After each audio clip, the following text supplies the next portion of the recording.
আপনি নিশ্চয়ই কখনো অনুভব করেছেন, যদি কোনো নির্মল ব্যক্তির কাছে গিয়ে বসেন তাহলে মনে নির্মল অনুভূতি হয়, এই মন শান্ত হয়ে যায়। সেইখানেই কোনো দুশ্চরিত্র মানুষের কাছে গিয়ে বসলে এই মন বিচলিত হয়ে যায়। কারণটা কি? কারণ যে ব্যক্তি নির্মল মনের, তিনি সবার মধ্যে নির্মলতা ছড়িয়ে দেন। আমাদের অন্তরে যা থাকে আমরা সেটাই সবার মধ্যে বিতরণ করি। যদি আপনি এই সংসারে শুভ বোধ ছড়িয়ে দিতে চান, তাহলে প্রথমে শুভ গ্রহণ করুন, তা অর্জন করুন। এই সংসারে জ্ঞানের শক্তি লাভ করুন, আর সেই জ্ঞানের শক্তি সংসারে বিতরণ করুন। শান্তি এবং সন্তোষ প্রদান করুন। কারণ যেমন বীজ এই সংসারে বপন করবেন, তেমনই ফল আপনি লাভ করবেন। যেমন দেবেন তেমন ফিরেও পাবেন। এই সংসারে জ্ঞান প্রদান করুন, শান্তি প্রদান করুন, সন্তুষ্টি প্রদান করুন। এই সংসারে ভালোবাসা বিতরণ করুন, আর এই প্রেম ভাব নিয়েই বলুন রাধা রাধা। এই সংসারে সবথেকে বেশি মূল্যবান কি হতে পারে? সময়। সমগ্র পৃথিবীর সমগ্র সম্পত্তি ব্যবহার করেও সময়ের একটা মুহূর্ত লাভ করা যায় না, এতটাই বেশি মূল্যবান। আর এই সময়কেই আপনি হেলায় নষ্ট করতে থাকেন, এর সদ্ব্যবহার করেন না, নিজের স্বপ্ন পূরণ করেন না। আর যখন এই সময় পার হয়ে যায় তখন মনে হয় আর তো সময় অবশিষ্ট নেই। এটা হলো অনুচিত। তাই এই সময়ের সদ্ব্যবহার করুন, শ্রেষ্ঠ কর্ম করুন, সেই সকল কর্ম করুন যা আপনি করতে চান, সেই সকল স্বপ্ন পূরণ করুন। এই সময় ব্যর্থ হতে দেবেন না। এই সময় কারোর জন্য থেমে থাকে না। আর একবার এই সময় পার হয়ে গেলে আর আপনি তার সদ্ব্যবহার না করলে এই সময়ই এসে আপনার বিনাশ ঘটাবে। এই সময়কে সম্মান করুন, আর আমার সাথে ভালোবেসে বলুন রাধা রাধা।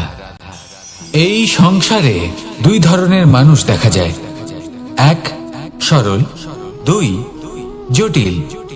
এবার এই যে সরল ব্যক্তি থাকে তাদের এই সমাজ দুর্বল মনে করে। এমনিতে দেখতে গেলে জলও সরল, বায়ুও সরল। ওনারা যেদিকে চাইবেন প্রবাহিত হতে পারেন, এনাদের যে আকার দেবেন সেটাই ধারণ করবেন। কিন্তু এরা বাস্তব রূপ ধারণ করলে তখন কি হয়? এই জল এমন এক ধারায় পরিণত হয় যে অনেক বড় বড় পাথরকে খণ্ডিত করে দিতে পারে। এই বায়ু এমন এক চক্রবাতে পরিণত হয় যা সংসারে বিনাশ ডেকে আনে। তাই যে ব্যক্তি সরল, তার সরলতাকে সম্মান করুন, তাকে সম্মান করুন, তাকে ভালোবাসা দিন। আর আমার সাথে ভালোবেসে বলুন রাধা রাধা। খেলা খেলতে কে না ভালোবাসেন? আমরা প্রত্যেকেই যখন সময় পাই, সুযোগ পাই, তখনই আমরা কোনো খেলা খেলি। খেলার সময় দুই ধরনের মানুষ ওখানে থাকেন, এক যারা অংশগ্রহণ করেন, আর দুই যারা দেখতে থাকেন, যারা দর্শক হয়ে দেখেন, যারা নিজের পক্ষের বিজয়ের ফলে উচ্ছ্বসিত হয়ে থাকেন, পরাজয়ের ফলে শোক পালন করেন, পরামর্শ দিয়ে থাকেন। আর বিজয়ী কে হন? বিজয়ী তিনি হন যিনি অংশগ্রহণ করেন। নির্বাচন আপনাকে করতে হবে, আপনি কি করতে চান? আপনি কি খেলোয়াড় হতে চান, নাকি আপনি দর্শক হতে চান? যদি আপনি বিজয়ের আনন্দ লাভ করতে চান, সেই রোমাঞ্চ অনুভব করতে চান, তাহলে খেলতে হবে। ময়দানে আপনাকে নামতেই হবে। পরাজয়ের সম্ভাবনার ভয়ের সাথে আপনাকে লড়াই করতেই হবে। বিপক্ষের আহ্বানকে স্বীকার করতেই হবে, খেলোয়াড় হয়ে উঠতে হবে। তবেই এই বিজয়ের সম্ভাবনা থাকবে। আসলে কি, দর্শক হয়ে পরামর্শ দেওয়া অত্যন্ত সহজ, ময়দানে নেমে অংশগ্রহণ করা অত্যন্ত কঠিন। আর এখানে যেটা সহজ তা আপনাকে বিজয়ের পথে কখনোই নিয়ে যাবে না। আসুন আমার সাথে ভালোবেসে বলুন রাধা রাধা।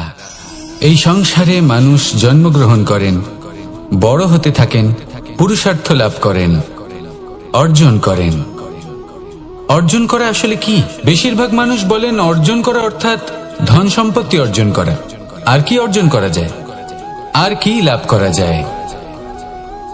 আসল প্রশ্ন হলো এটাই যে কি এমন আছে যা বাস্তব রূপে অর্জন করার যোগ্য। তা হলো ব্যবহার, জ্ঞান এবং সন্তোষ। কেন? কারণ আপনি যখন এই সংসার ছেড়ে চলে যাবেন, তখন আপনার ধন সম্পত্তি আপনাকে বিদায় জানাতে আসবে না। আপনাকে বিদায় জানাতে আসবে আপনার আপনজন, যাদের সাথে আপনার সুসম্পর্ক ছিল। সমগ্র সংসারে সহস্র মানুষ ধন অর্জন করে থাকেন। শ্রেষ্ঠ মানুষ হলেন তিনি, যিনি ব্যবহার, জ্ঞান এবং সন্তোষ অর্জন করে থাকেন, একে সকলের মধ্যে বিতরণ করেন। তাই এটাই করুন, আর আমার সাথে ভালোবেসে বলুন, রাধা রাধা। এই সংসারের আরম্ভ থেকে এখনো পর্যন্ত এবং ভবিষ্যতেও একটা যুদ্ধ আছে, যা হয়ে চলেছে, চলতেই থাকবে। পাপ এবং পুণ্যের মধ্যে যুদ্ধ, সত্য এবং অসত্যের মধ্যে যুদ্ধ। এই যুদ্ধ চলেই আসছে, আর এই যুদ্ধে যারা লড়েন তাদের আমরা সবসময় জয় জয়কার করি। আর যারা এই জয় জয়কার করেন তাদের প্রত্যেকের একটা বিশেষ গুরুত্ব থাকে। যখনই কোনো যোদ্ধা যুদ্ধক্ষেত্রে ক্লান্ত হয়ে পড়ে, শক্তিহীন হয়ে পড়ে, তখন এরা জয় জয়কার করে, শঙ্খ বাজাতে থাকে, সেই যোদ্ধাকে অনুপ্রেরিত করে, শক্তি এবং সাহসে ভরিয়ে তোলে। আর তখন সেই যোদ্ধা সেই যুদ্ধকে এগিয়ে নিয়ে যেতে পারে। যখন শ্রীরাম লঙ্কা যাত্রা করার জন্য সেতু তৈরি করছিলেন, তখন একটা ছোট্ট মিষ্টি কাঠবিড়ালি নিজের মুখে মাটির টুকরো বয়ে নিয়ে গিয়ে তার সাধ্যমতো তাকে সাহায্য করছিল। শ্রীরাম দেখলেন এবং বললেন যে ও তো সবার মনোবল বৃদ্ধি করছে, সবাইকে প্রেরিত করছে। ও বলল যে আমি এত ছোট হয়েও যদি এই কাজ করতে পারি, তাহলে আপনারা সবাই কেন পারবেন না? এটাই হলো সেই সকলের মাহাত্ম্য, যারা জয় জয়কার করেন, অনুপ্রেরিত করেন, সাহস যোগান। ওনারা সেই ব্যক্তি যারা একজন যোদ্ধার মধ্যে যুদ্ধকে জয় করার শক্তি প্রদান করেন। আসুন আমার সাথে ভালোবেসে বলুন, রাধা রাধা। যদি আমি কোনো বনে যাই, কোনো নির্জন বনে, সেই বনের বিষয়ে, সেই পথের বিষয়ে, গাছপালার বিষয়ে, পশুপক্ষীর বিষয়ে আমার যদি কোনো জ্ঞান না থাকে, সেই বনের ক্ষুদ্র থেকে ক্ষুদ্রতর অংশের বিষয়ে যদি আমার কোনো জ্ঞান না থাকে, তাহলে হতেই পারে সেই বনে কোথাও আমি হারিয়ে যাব। হয়তো এমন ভাবে হারিয়ে যাব, কোনোদিনও বাইরেই বেরোতে পারবো না। তাই সেই বনের বিষয়ে জ্ঞান লাভ করা আবশ্যক। এটাই হলো শিক্ষা। জীবনে বেশিরভাগ মানুষই কেন অসফল হন? ওনারা একটা লক্ষ্য স্থির করেন, কিন্তু সেই পথের বিষয়ে তারা পর্যাপ্ত জ্ঞান অর্জন করেন না। সেই পথে কি বিপদ আসতে পারে প্রত্যেকটা পৃষ্ঠার জ্ঞান তাদের নেই, আর সেই জন্যই তারা অসফল হন। আপনি জীবনে যখনই কোনো লক্ষ্য স্থির করবেন, কোনো লক্ষ্য সাধন করবেন, পরিকল্পনার সাথে সেই পথে অগ্রসর হন। সেই পথকে বোঝার চেষ্টা করুন, সেই পথের বিপদ সম্পর্কে জ্ঞান লাভ করুন, সবকিছু জানার চেষ্টা করুন, অজানা তথ্য আহরণ করুন, আর তারপর সেই লক্ষ্যের প্রতি নিজেকে সমর্পিত করুন। তবেই আপনি সাফল্য লাভ করবেন, আর এই মন প্রসন্ন হয়ে বলবে, রাধা রাধা। সংসারে আমাদের জীবনে যখন কোনো সুখ বা দুঃখ আসে, তার জন্য আমরা কাউকে না কাউকে অবশ্যই দায়ী করে থাকি, তাই না? এই ব্যক্তি আমাদের সাথে এরকম কাজ করেছেন, তাই আমার সাথে এমন হলো। ওই ব্যক্তি যদি এমনটা না করতেন, তাহলে আজ আমি ওই স্থানে পৌঁছতে পারতাম। সবই আপনার দৃষ্টিভঙ্গির উপর নির্ভরশীল, আর যদি আপনার দৃষ্টিভঙ্গি এমন হয়, তাহলে তা অনুচিত। সত্যি কথা বলতে, এই সংসারে ভিন্ন ভিন্ন ধরনের মানুষ আছে। এটা আপনার উপর নির্ভর করছে কিভাবে তাদের স্বাগত জানাবেন। একবার ভাবুন, আমি আমার দুটো হাত সামনে নিয়ে এলাম, দুটো মুঠো খুলে দিলাম। দুই প্রকারের মানুষ আসবেন, কিছু না কিছু দিয়ে যাবেন। এই মুঠো যদি আমি বন্ধ করে দিই, তাহলে না কেউ আমাকে কিছু দিতে পারবে, না আমার কিছু যাবে আসবে। নিশ্চয়ই বুঝতে পারছেন এই দুই ধরনের ব্যক্তি কারা এবং তারা কি দিয়ে যান। আমি যদি নিজের মুঠো খুলে দিই, তাহলে কিছু ভালো মানুষ আসবেন, আমাকে আনন্দ, সন্তুষ্টি, জ্ঞান প্রদান করে যাবেন, ভালো অভিজ্ঞতা দিয়ে যাবেন। কোনো খারাপ ব্যক্তি যদি আসেন, তাহলে তিনিও খারাপ অভিজ্ঞতা দেবেন, যার থেকে আমি শিক্ষা লাভ করব। এই সব কিছু আমি লাভ করতে পারি। মুঠো যদি বন্ধ করে রাখি, তাহলে আমি কিছুই পাবো না। দেখুন, এই সংসারে প্রত্যেকের জীবনে এরকম। প্রত্যেকের জীবনে সবকিছুই আছে, ভালো খারাপ দুই মানুষই আছে, ভালো অভিজ্ঞতা আছে, খারাপ অভিজ্ঞতা আছে। নির্ভর করছে আপনার উপর যে আপনি কি করবেন, এনাদের স্বাগত কিভাবে জানাবেন, কার থেকে কি বুঝবেন, কি শিখতে পারবেন, আর কোন দৃষ্টিভঙ্গি নিয়ে অগ্রসর হবেন। এটাই নির্ধারণ করবে যে আপনার জীবন কেমন হবে। আসুন আমার সাথে ভালোবেসে বলুন, রাধা রাধা। এটা হলো একটা সাদা পাতা। এবার এতে আমি যাই লিখব সেটাই এর অস্তিত্ব হবে। এতে আমি প্রেমের কিছু কথা লিখে একে প্রেমপত্র বানিয়ে তুলতে পারি। মাতা পিতার জন্য একটা শুভ সংবাদ লিখতে পারি। শত্রুর বিষয়ে সতর্ক করব বলে সেনাকে একটা সংবাদ লিখতে পারি। দ্বারকাবাসীর জন্য কোনো সংবাদ পাঠাতে পারি। যাই লিখব এই পত্র সেটাই হয়ে উঠবে। সেই রকমই হলো আমাদের জীবন। আমরা যেমন কর্ম আমরা করব, আমাদের অস্তিত্ব এবং ব্যক্তিত্ব ঠিক তেমনই হয়ে উঠবে। যদি আপনি একটা অসাধারণ, উজ্জ্বল এবং সম্মানজনক জীবনযাপন করতে চান, তাহলে তার একটা রহস্য আপনাকে বলি। যেমন কথন হবে, কর্ম তেমন হবে। অর্থাৎ যতটুকু বলেছেন ততটুকুই করুন, আর যতটুকু করেছেন ততটুকুই বলুন।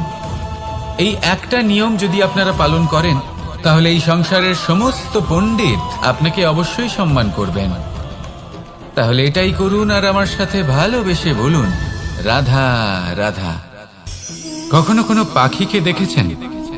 যখন সে প্রথমবার উড়তে চেষ্টা করে, সে বাসা থেকে মাটিতে পড়ে যায়, কিন্তু সে হার মানে না। চেষ্টা করতে থাকে, করতেই থাকে, ডানা ঝাপটাতে থাকে, আর তারপর সে উড়তে শেখে। গোল শালগ্রাম শিলাকে দেখুন, পর্বত থেকে খসে পড়ে, ধাক্কা খায়, জলের প্রবাহ দ্বারা ঘর্ষিত হয়, তারপরে তা শালগ্রামে পরিণত হয়। ভেবে দেখুন, যদি কোনো পাখি প্রথমবার উড়তে গিয়ে এটা ভাবে যে না না, যদি আমি পড়ে যাই তবে, আমার যদি আঘাত লাগে তবে, আর যদি ভয়ের কারণে সে শুরুই না করতে পারে, চেষ্টাই না করে, তাহলে কি সে উড়তে শিখবে? কখনোই নয়। এটাই আমাদের শিখতে হবে, প্রারম্ভ করতে হবে। তা অত্যন্ত গুরুত্বপূর্ণ। যখন আমরা কিছু শুরু করি তখন ভয় করে, কিন্তু যদি এটা না করেন, জীবনে কখনো সামনে এগোতেই পারবেন না। হতেই পারে প্রারম্ভ করার পরে আপনি পড়ে যাবেন, বারবার নিচে পড়ে যাবেন, কিন্তু যদি নিরন্তর চেষ্টা করতে থাকেন, তাহলে একদিন না একদিন আপনি অবশ্যই সফল হবেন। এই শুরু করাটাই সব থেকে বেশি কঠিন। এর দ্বারা ভয়ভীত হবেন না। আসুন আর আমার সাথে ভালোবেসে বলুন, রাধা রাধা। যদি আমি আমার চোখ বেঁধে কোনো একটা নির্দিষ্ট দিকে নিজের সমস্ত শক্তি প্রয়োগ করে ছুটে যাই, তাহলে কি হবে? আমি কোথাও ধাক্কা খেতে পারি, নিজের ক্ষতি করতে পারি, কোথাও পড়ে যেতে পারি, তাই না? অর্থাৎ এটা নিশ্চিত এই কাজ আমার করা উচিত নয়। কিন্তু আজকের দিনে প্রত্যেকটা মানুষ এই কাজই করছেন, তাই না? কোনো কাজ করার পূর্বে সেই কাজের বিষয়ে সম্পূর্ণ তথ্য কোথায় সংগ্রহ করছেন? শুধু এটুকু জানেন যে এই কাজটা করলে কত ধন অর্জন করবেন আর কত নাম হবে, আর ব্যাস সামনে এগিয়ে যান। এটা উচিত নয়। পূর্ণরূপে যে কোনো কাজ করার আগেই সেই কাজের বিশ্লেষণ করে নেওয়া উচিত, তা বুঝে নেওয়া উচিত, এবং সেই বিষয়ে অবশ্যই খেয়াল রাখা উচিত যে আপনার শরীর এবং আপনার মন এই কাজ করার জন্য কি প্রস্তুত রয়েছে। যদি তা না হয়, তাহলে প্রথমে নিজেকে শুধরে নিন, তারপরে সেই কাজ করুন। যদি এইভাবে জীবনে সামনে এগোন, তাহলে সাফল্যের সম্ভাবনা জীবনে অনেক বেশি বেড়ে যাবে। তাহলে এটাই করুন আর আমার সাথে ভালোবেসে বলুন, রাধা রাধা। এই সংসারের সব থেকে বড় যোদ্ধা কে? কেউ বলবেন অর্জুন, কেউ বলবেন ভীম, কেউ বলবেন হনুমান, আদি ইত্যাদি। কিন্তু এই সংসারের সব থেকে বড় যোদ্ধা আপনার মনের ভেতরে আছে, আপনার মনের মধ্যে আছে।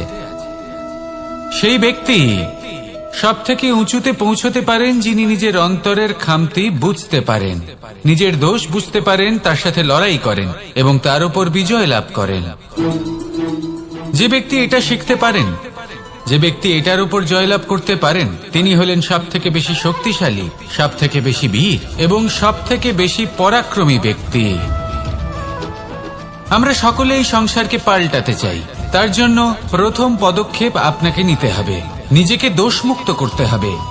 যদি মানুষ নিজের অন্তরের দোষ বুঝতে পারেন এবং নিজেকে দোষমুক্ত করতে পারেন, তাহলে এই সংসার নিজে থেকেই দোষমুক্ত হয়ে যাবে, তাই না? তাহলে নিজেকে দোষমুক্ত করুন আর আমার সাথে ভালোবেসে বলুন, রাধা রাধা। মানুষের জীবন সবসময় ন্যায় আর অন্যায়ের মাঝে ঘুরপাক খেতে থাকে। প্রত্যেক মানুষের মনে হয় কোথাও না কোথাও তার সাথে অন্যায় হচ্ছে। কেউ বলেন যে ভাগ্য আমার সাথে অন্যায় করেছে, কেউ আবার বলেন এই সংসার আমার সাথে অন্যায় করেছে। আর প্রত্যেকেই ন্যায় বিচার চাইতে বৈঠক দাবি করে বসেন। কখনো এই বিচার গৃহে যান, আবার কখনো ওই বিচার গৃহে। যদি সত্যি কথা বলি, এই সংসারের সব থেকে বড় বিচার গৃহ আপনার কাছেই রয়েছে, আপনার মন। আপনার মনই হলো সব থেকে বড় বিচার গৃহ। এ খুব ভালো করেই জানে কি শুদ্ধ আবার কি অশুদ্ধ, এর শুভ অশুভর জ্ঞান রয়েছে, এ সব জানে। দেখতে গেলে প্রত্যেকটা মানুষ যদি নিজের মনের কথা শোনেন, তাহলে তিনি ভালোভাবেই বুঝতে পারবেন তিনি কি উচিত করেছেন আর কি অনুচিত। দিনে একবার রাত্রের নিদ্রায় যাওয়ার পূর্বে নিজের সাথে বসুন, চোখ বন্ধ করুন আর বিচার করুন আজ আপনি কি উচিত করেছেন আর কি অনুচিত। আপনার মন সঠিক বিচার তখনই করে দেবে। আসুন আমার সাথে ভালোবেসে বলুন, রাধা রাধা। আপনি কখনো কোনো পাথরের বুক চিরে বয়ে চলা কোনো নদী দেখেছেন? পাথর নদীর সামনে নত হয়ে যায়, তাকে বাধা দিতে চেষ্টা করে কিন্তু কখনো বাধা দিতে পারে না। এই নদী হলো ততটাই শক্তিশালী, কিন্তু এর আরম্ভ কোথা থেকে হয়?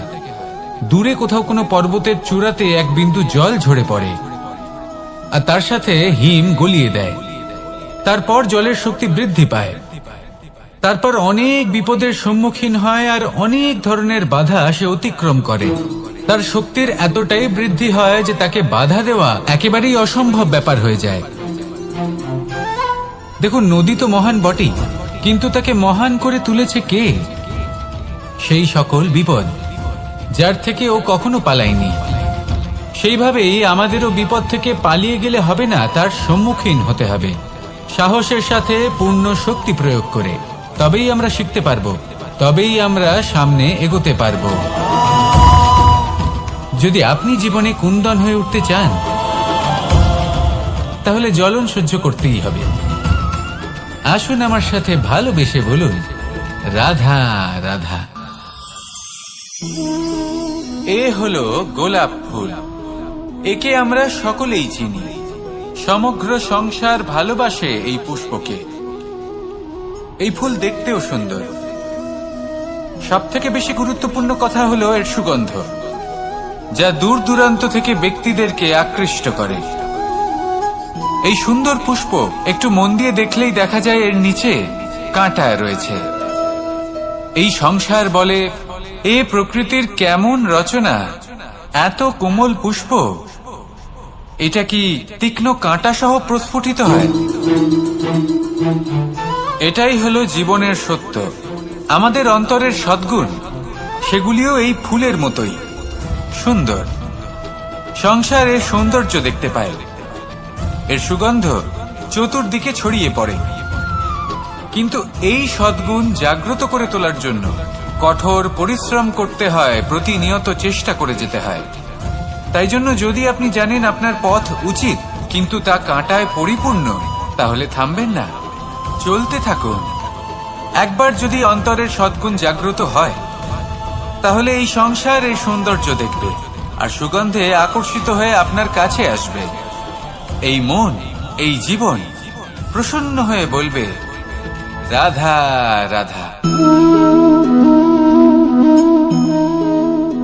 মোহনের বাঁশির এই সুর, এই সঙ্গীত কার না পছন্দ হয়? সবারই খুব ভালো লাগে। এবার এই সুর আসে কোথা থেকে? কেউ বলবেন কৃষ্ণের হৃদয় থেকে। সত্য কথা, এই সুর হৃদয় থেকে নির্গত হয় এবং প্রকট হয় এই বাঁশি থেকে। এই বাঁশিটাকে দেখুন, এই ছিদ্রগুলি দেখুন, প্রত্যেকটা সুর থেকে নিজস্ব একটা স্বর নির্গত হয়। এবার যে ব্যক্তি এই সমস্ত সুর এবং স্বর বুঝতে পারেন, এতে নিপুণ, তিনি এই বাঁশির দ্বারা যে সুর নির্গত করবেন তা তো মধুর অবশ্যই হবে। এবার জীবনের সাথেও কিছুটা এরকমই ঘটে। জীবনের কিছু নীতি থাকে, অর্থ, কুটুম্ব এবং আধ্যাত্মিক। যদি জীবনের প্রত্যেকটা মুহূর্ত সুখময় হয় এরকম আপনি চান, তাহলে এই তিনটি নীতিতে আপনাকে নিপুণ হতে হবে।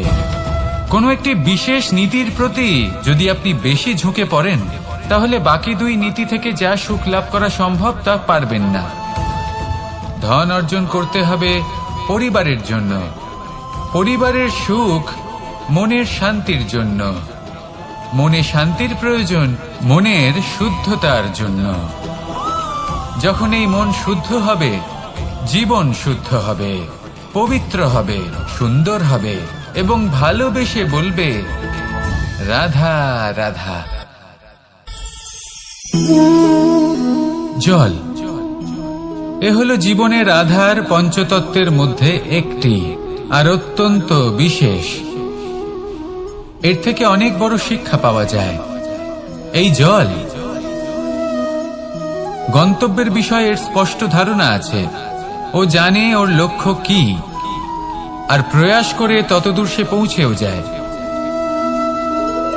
এটি পর্বত থেকে বয়ে নিচে নেমে আসে, নদীর সাথে সমাহিত হয়ে তার সাথে বয়ে চলে, চিরসবুজ বনানী গড়ে তোলে, প্রাণীদের তৃষ্ণা নিবারণ করে, সামনে এগিয়ে চলে, মানুষের সাথে মিলিত হয়।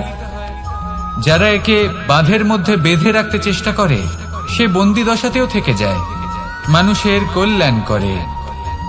তারপর বাঁধ থেকে মুক্তি পেয়ে এগিয়ে চলে, কোথাও ধাক্কা খায়, কোথাও বাধা পড়ে, কোথাও যদি পথ খুঁজে না পায় তাহলে পথ খুঁজেই নেয়, আর যেখানে পথ থাকে না সেখানে পথ বানিয়ে নেয়, আর শেষ পর্যন্ত নিজের লক্ষ্যে পৌঁছেই যায়, অর্থাৎ সমুদ্রে গিয়ে সমাহিত হয়ে যায়। আমাদেরও কিছুটা এরকমই হয়ে উঠতে হবে। যেখানেই যাবেন সকলের কল্যাণ করুন, সামনে এগোন। আপনি কোথাও পড়ে গেলে, ধাক্কা খেলে আঘাত লাগবেই, উত্থান পতন লেগেই থাকে। সামনে এগোতে থাকুন। কোথাও পথ না পেলে তা খুঁজে নিন, কোথাও পথ না থাকলে তা বানিয়ে নিন। নিজের গন্তব্যের কথা সব সময় মনে রাখুন। শেষ পর্যন্ত নিজের মোক্ষ লাভ আপনি অবশ্যই করবেন। আর আমার সাথে ভালোবেসে বলুন রাধা রাধা।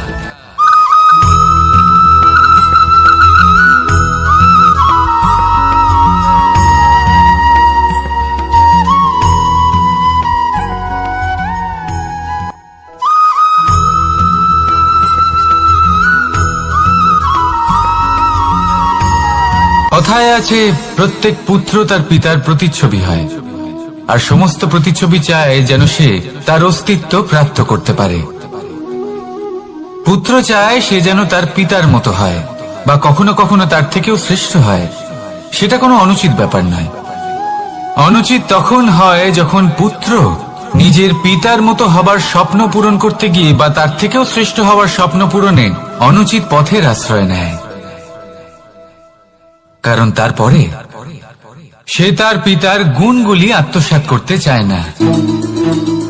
সে শুধুই এটা চায় যে সংসারের চোখে যেন আমি শ্রেষ্ঠ প্রমাণিত হই। এটা অনুচিত। সংসারে এমন অনেক মানুষ আছেন যারা এই কারণে শ্রেষ্ঠ হবার চেষ্টা করেন যাতে তার পরিবারের, তার পিতার সম্মান বৃদ্ধি পায়। এমনও মানুষ থাকেন, আর এটাই হলো পার্থক্য উদ্দেশ্যের। মনে রাখবেন, যদি আপনার উদ্দেশ্য শুভ হয় তাহলে পথও শুভ হবে, যদি আপনার উদ্দেশ্য অশুভ হয় তাহলে পথও অশুভ হবে। তাহলে নিজের পিতার মতো হবার চেষ্টা অবশ্যই করুন, তার থেকেও শ্রেষ্ঠ হওয়ার চেষ্টা অবশ্যই করুন, কিন্তু মনে রাখবেন আপনার সংকল্প আর আপনার উদ্দেশ্য এই দুই শুভ হওয়া উচিত। তাহলে আসুন আর আমার সাথে ভালোবেসে বলুন, রাধা রাধা।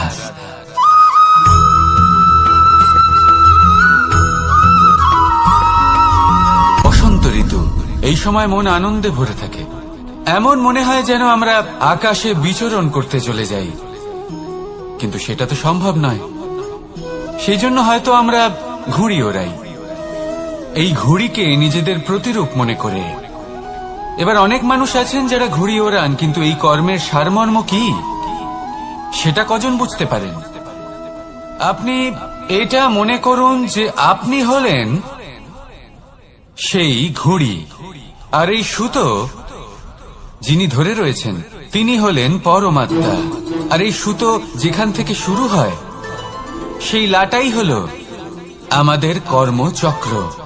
এবার আপনি নিজেই অনুমান করুন যে এই উড়ান কার ওপর নির্ভরশীল, পরমাত্মার ওপর আর আপনার কর্মের ওপর। যদি পরমাত্মা আপনার হাত ধরে থাকেন, আপনার সাথে থাকেন, যদি আপনি শুভ কর্ম করতে থাকেন, আপনি এই আকাশে উড়তে থাকবেন। কিন্তু কোথাও কোথাও যদি পরমাত্মার সাথে এই বন্ধন ছিন্ন হয়, আপনার কর্মচক্র খারাপ হয়ে যায় বা থেমে যায়, তাহলে আপনার এই ঘুড়ি কেটে যাবে আর দূরে কোনো গাছের ডালে গিয়ে আটকে যাবে। তাই শুধুমাত্র ঘুড়ি ওড়াবেন না, তার থেকে শিখুন, পরমাত্মার সাহচর্যে থাকুন, সবসময় শুভ কর্ম করতে থাকুন আর সবসময় এই আকাশে উড়তে থাকুন। আসুন আর আমার সাথে ভালোবেসে বলুন, রাধা।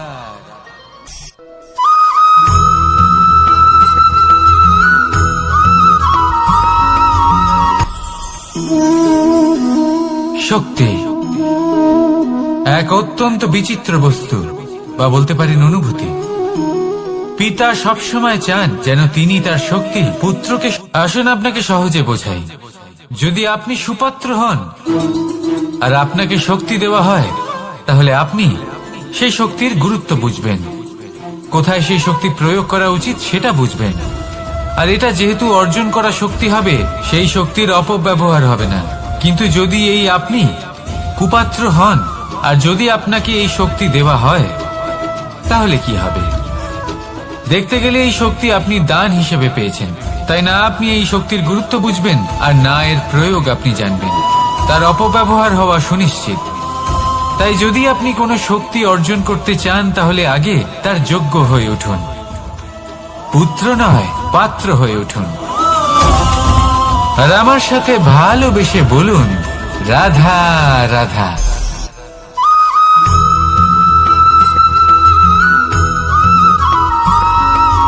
প্রত্যেক মানুষ নিজের জীবনে হীরক তথা হিরে এবং দর্পণ এই দুই দেখেছেন। এই দুই হলো সাদা এবং এরা দুজনেই আলোর প্রতিফলন ঘটায় এবং এরা দুজনেই উজ্জ্বল হয়ে ওঠে। আপনি হয়তো মনে মনে ভাবছেন যে এটা কি ধরনের তুলনা করছি। একটা হিরে তো রত্ন, তার মূল্য দর্পণের থেকে অনেক গুণ বেশি। কিন্তু হিরে থাকাতে দর্পণের মূল্য কিন্তু কোনো অংশে কমে যায় না, তাই না? মানুষ যখন হিরে নিজের হাতে নেয়, তখন সবার আগে কি খোঁজে? দর্পণ, যাতে তার মধ্যে দিয়ে দেখে সে বুঝতে পারে যে সেই হিরে আদৌ তার শোভাবর্ধন করছে কিনা, তাকে ভালো দেখাচ্ছে কিনা, প্রসাধনের জন্য সেটা ব্যবহার করা ঠিক হবে কিনা।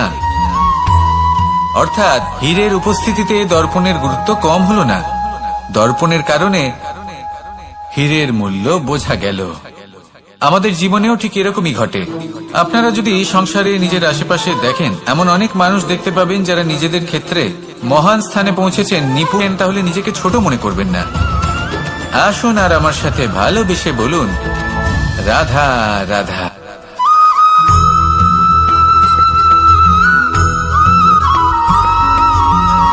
সংসারে আমাদের জীবনে যখন কোনো সুখ বা দুঃখ আসে, তার জন্য আমরা কাউকে না কাউকে অবশ্যই দায়ী করে থাকি, তাই না? এই ব্যক্তি আমাদের সাথে এরকম কাজ করেছেন, তাই আমার সাথে এমন হলো। ওই ব্যক্তি যদি এমনটা না করতেন, তাহলে আজ আমি ওই স্থানে পৌঁছতে পারতাম। সবই আপনার দৃষ্টিভঙ্গির উপর নির্ভরশীল, আর যদি আপনার দৃষ্টিভঙ্গি এমন হয় তাহলে তা অনুচিত। সত্যি কথা বলতে এই সংসারে ভিন্ন ভিন্ন ধরনের মানুষ আছে। এটা আপনার উপর নির্ভর করছে কিভাবে তাদের স্বাগত জানাবেন। একবার ভাবুন, আমি আমার দুটো হাত সামনে নিয়ে এলাম, দুটো মুঠো খুলে দিলাম। দুই প্রকারের মানুষ আসবেন, কিছু না কিছু দিয়ে যাবেন। এই মুঠো যদি আমি বন্ধ করে দিই তাহলে না কেউ আমাকে কিছু দিতে পারবে, না আমার কিছু যাবে আসবে। নিশ্চয়ই বুঝতে পারছেন এই দুই ধরনের ব্যক্তি কারা এবং তারা কি দিয়ে যান। আমি যদি নিজের মুঠো খুলে দিই তাহলে কিছু ভালো মানুষ আসবেন, আমাকে আনন্দ, সন্তুষ্টি, জ্ঞান প্রদান করে যাবেন, ভালো অভিজ্ঞতা দিয়ে যাবেন। কোনো খারাপ ব্যক্তি যদি আসেন তাহলে তিনিও খারাপ অভিজ্ঞতা দেবেন, যার থেকে আমি শিক্ষা লাভ করব। এই সব কিছু আমি লাভ করতে পারি। মুঠো যদি বন্ধ করে রাখি তাহলে আমি কিছুই পাবো না। দেখুন, এই সংসারে প্রত্যেকের জীবনে এইরকম, প্রত্যেকের জীবনে সবকিছুই আছে, ভালো খারাপ দুই মানুষই আছে, ভালো অভিজ্ঞতা আছে, খারাপ অভিজ্ঞতা আছে। নির্ভর করছে আপনার উপর যে আপনি কি করবেন, এনাদের স্বাগত কিভাবে জানাবেন, কার থেকে কি বুঝবেন, কি শিখতে পারবেন, আর কোন দৃষ্টিভঙ্গি নিয়ে অগ্রসর হবেন। এটাই নির্ধারণ করবে যে আপনার জীবন কেমন হবে। আসুন আমার সাথে ভালোবেসে বলুন, রাধা রাধা।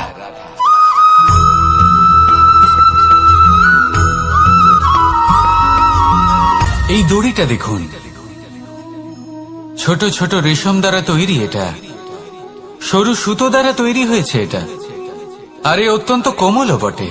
আর আপনি চাইলে এটা সোজাও করে দিতে পারেন, আর চাইলে এটা বেঁকিয়েও দিতে পারেন, আর যদি চান তাহলে এটা গোল গোল করে বেঁধে কোথাও রেখেও দিতে পারেন। এবার এই কোমল দড়ি যদি কোনো নিষ্ঠুর কঠিন পাথরে বারংবার জড়িয়ে দেওয়া হয় তাহলেও তাকেও কাটতে পারে, নিজের ছাপ ছেড়ে যেতে পারে, সেটার আকারও বদলে ফেলতে পারে। এবার এর কারণ কি? এর কারণ হলো অভ্যাস আর নিরন্তর প্রচেষ্টা। যদি আপনিও চেষ্টা করেন আর নিরন্তর কর্ম করে যান তাহলে আপনার প্রারব্ধ পাথরের মতো কঠিনই হোক না কেন, তাতে ভাঙন ধরিয়েও আপনি নিজের লক্ষ্যে অবশ্যই পৌঁছতে পারবেন। একটা গুরুত্বপূর্ণ কথা মনে রাখবেন, সুকর্মের অভ্যাস আর নিরন্তর প্রয়াস, এই হলো সাফল্যের মন্ত্র। তাহলে জীবনে এই মন্ত্র আনুন আর আমার সাথে ভালোবেসে বলুন, রাধা রাধা।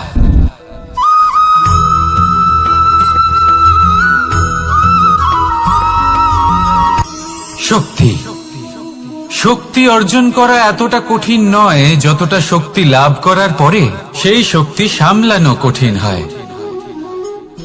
কারণ যেই মানুষ শক্তি লাভ করে তার মনে গর্ববোধ জন্মায়, জন্মায় অহংকার, জন্মায় জেদ। তাই শক্তি প্রাপ্ত করার সাথে বিনম্র থাকাও অত্যন্ত আবশ্যক। আর এটা আমাদের শেখা উচিত বৃক্ষের থেকে। বৃক্ষ যা আমাদের ফল দেয়, বৃক্ষ যা যত ফল দেয় ততটাই ঝুঁকে যায়। আমরা পাথর মারি ওই বৃক্ষের থেকে ফল প্রাপ্ত করার জন্য। সেই পাথরের মার সহ্য করেও বৃক্ষ আমাদের ফল দেয়। কোনো গর্ববোধ নেই, কোনো অহংকার বোধ নেই, আর সেই জন্য এই বৃক্ষের পুজো করা হয়। এটাই হলো মাহাত্ম্য শক্তির সাথে বিনম্রতা। যদি এই শক্তির সৃজন করে থাকে, সাহায্য করে থাকে, সম্বল হয়ে থাকে, তবেই সেই শক্তি উপযুক্ত। আর নয়তো সেই শক্তি একদিন আপনাকে আসক্ত অবশ্যই করবে। তাহলে শক্তি অবশ্যই অর্জন করুন, কিন্তু তার সাথে সেই শক্তি সামলানোর মতো বিবেকও আপনাকে অবশ্যই জাগ্রত করতে হবে। তাহলে আসুন আমার সাথে ভালোবেসে বলুন, রাধা রাধা।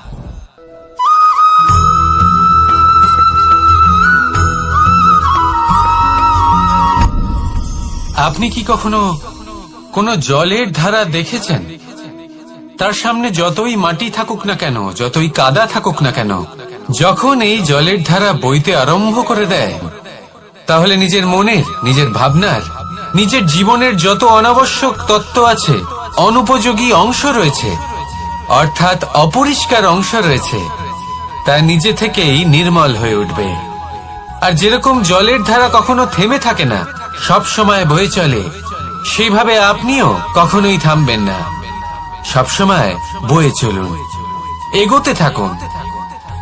পথে যদি অনেক বিপদ আসে, সমস্যা আসে, থামবেন না, তার উপর নিরন্তর প্রহার করুন, নিরন্তর প্রয়াস করুন আর অগ্রসর হন।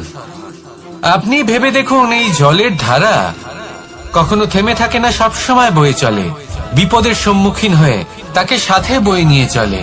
সেই জন্য জলের ধারা, প্রবাহমান এই ধারা, এর থেকে কখনো দুর্গন্ধ আসে না, এতে কখনো ময়লা জমতে পারে না, বরং পালিত হয় সুন্দর প্রাণবন্ত জীবজন্তু, যেমন সুন্দর ছোট মাছ। তাই আপনিও এটাই করুন, কখনো থামবেন না, শুধু চলতে থাকুন, জলের ধারার মতো বইতে থাকুন। আপনি আপনার লক্ষ্য অবশ্যই খুঁজে পাবেন, আর তার সাথে নিজের অন্তরের যে মালিন্য রয়েছে তা আপনি নিজেই নিজের থেকে দূরে করে দেবেন। তাহলে আসুন আর আমার সাথে ভালোবেসে বলুন, রাধা রাধা।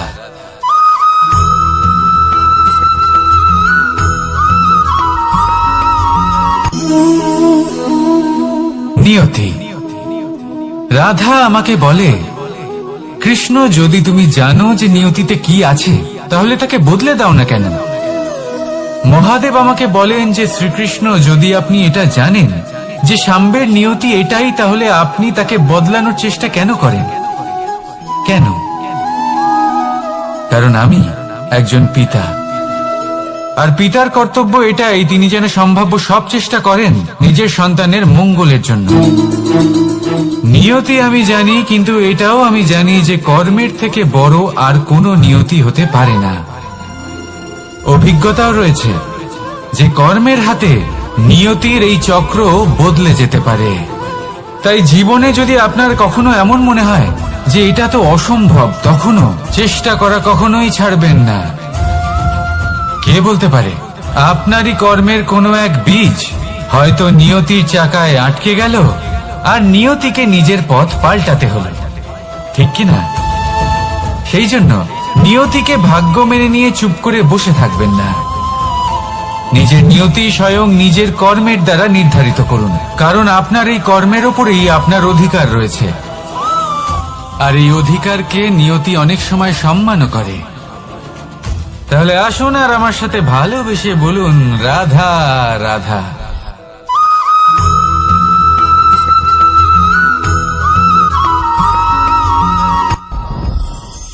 সাথী। সাথী এই শব্দটির ব্যাখ্যা কে কিভাবে করে? মিত্র, সখা, বন্ধু। কিন্তু অর্থ একটাই, তিনি যিনি আপনার সঙ্গী হন, আর তিনি যার সাথী আপনি হন।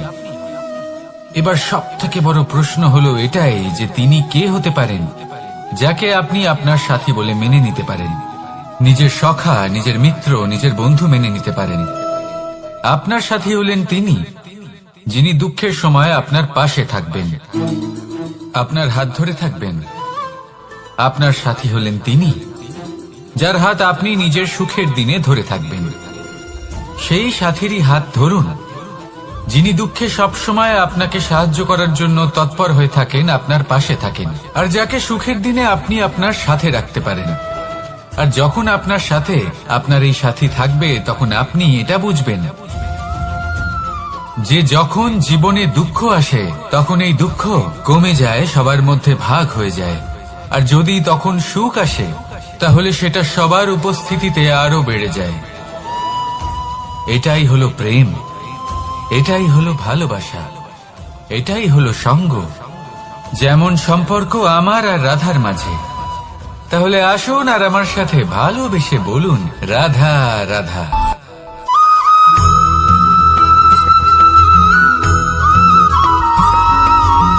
পঞ্চতত্ত্বের মধ্যে দ্বিতীয় তত্ত্ব হল ধরণী, ভূমি, যাকে আমরা ধরণী মাতা বলি। এই ধরণী ধৈর্য ধারণ করে, আর এর ওপরেই আমাদের সমগ্র সংসার নির্ভরশীল। কারণ এই ভূমি সহ্য ক্ষমতা রাখে, এর সহ্য ক্ষমতা হলো অপরিসীম। সন্তান যতই আঘাত প্রদান করুক না কেন, প্রেম পূর্বক সহ্য করে আর তার বদলে অমূল্য রত্ন প্রদান করে।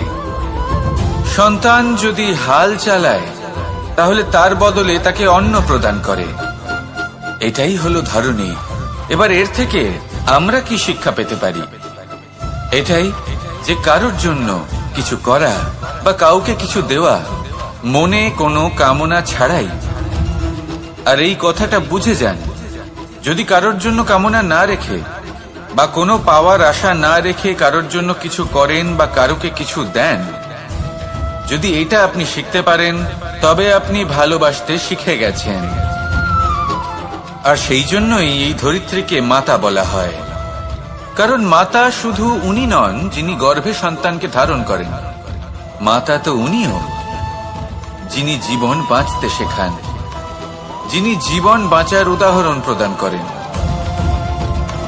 তাহলে ধরনীর থেকে এই নিঃস্বার্থ ভাব শিখুন, নিঃস্বার্থ ভালোবাসা শিখুন, আর এই ভালোবাসার সাথেই বলুন রাধা রাধা।